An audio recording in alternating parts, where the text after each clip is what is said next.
नमस्ते। कक्षा 7 माँ।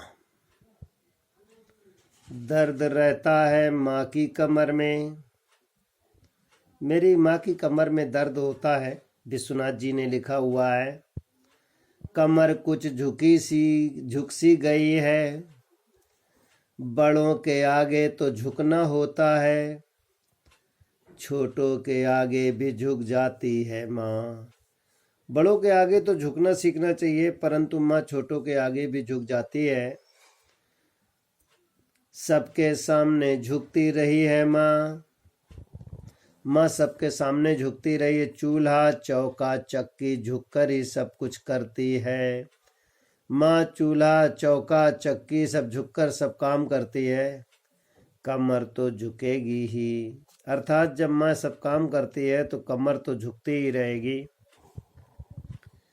कहाँ से लाई हो इतना प्यार, इतना दुलार। कभी कहता है कि माँ के पास कितना प्यार कहाँ से आया, कितना दुलार कहाँ से आया, इसके बारे में जानना मुश्किल है। दिन भर काम ही काम, न कोई थकान, चेहरे पर वही मुस्कान। माँ के हृदय में, माँ के जीवन में कभी कोई थकान नहीं होती, चेहरे में वही मुस्कान रहती है। कहाँ से लाई हो इतनी शक्ति माँ, तू इतनी शक्तिशाली है, तेरे अंदर इतनी ताकत कहाँ से आई, इतनी भक्ति कहाँ से आई, अपनी सुख सुविधा से इतनी विरक्ति। माँ तुमने अपनी सब सुख सुविधाओं को छोड़कर इतना विरक्त कहाँ से प्राप्त किया, ये मेरी समझ में नहीं आता। ये विश्वनाथ जी ने लिखा है। प्रश्न संख्या 127 में विद्यार्थियों के लिए पहला प्रश्न है। पहले अवतरण में पाठ का नाम व कवि का नाम बताइए। प्रश्न नंबर 2 है, किसकी कमर झुकी हुई है। प्रश्न नंबर 3 है, बड़ों के आगे कौन झुकता है। प्रश्न नंबर 4 है, छोटों के आगे कौन झुकता है। प्रश्न नंबर 5 है, माँ झुककर क्या क्या कार्य करती है। अवतरण नंबर 2 में पहला प्रश्न है कि माँ इतना प्यार कहाँ से लाई। प्रश्न नंबर 2 है, किसके काम करने पर थकान नहीं होती। प्रश्न नंबर 3 है, चेहरे पर किसके मुस्कान हमेशा रहती है। प्रश्न नंबर 5 है, भक्ति और शक्ति का क्या आशय है। प्रश्न नंबर 6, विरक्ति से क्या तात्पर्य है। विद्यार्थी प्रश्नोत्तर लिखेंगे।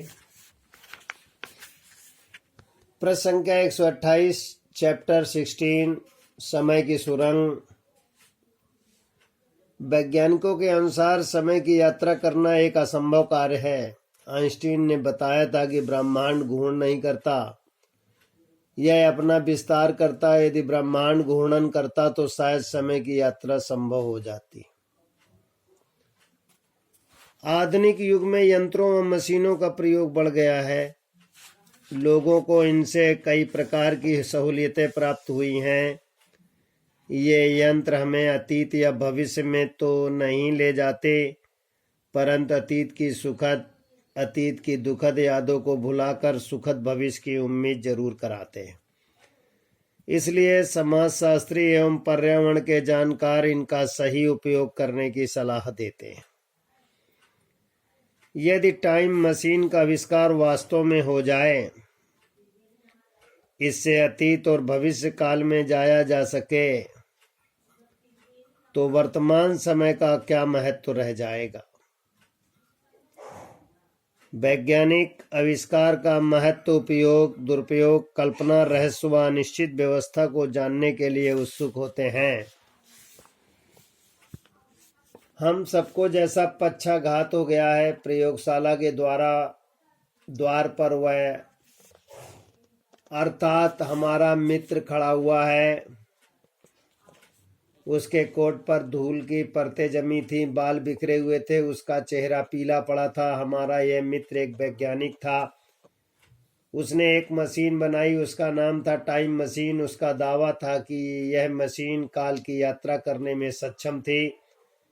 काल की यात्रा अर्थात उस मशीन पर बैठकर वह अतीत में जा सकता था, भविष्य की सैर कर सकता था। इसलिए हमने अपने मित्र को एक नया नाम दिया था, काल यात्री। विद्यार्थी पढ़ेंगे और लिखेंगे भी।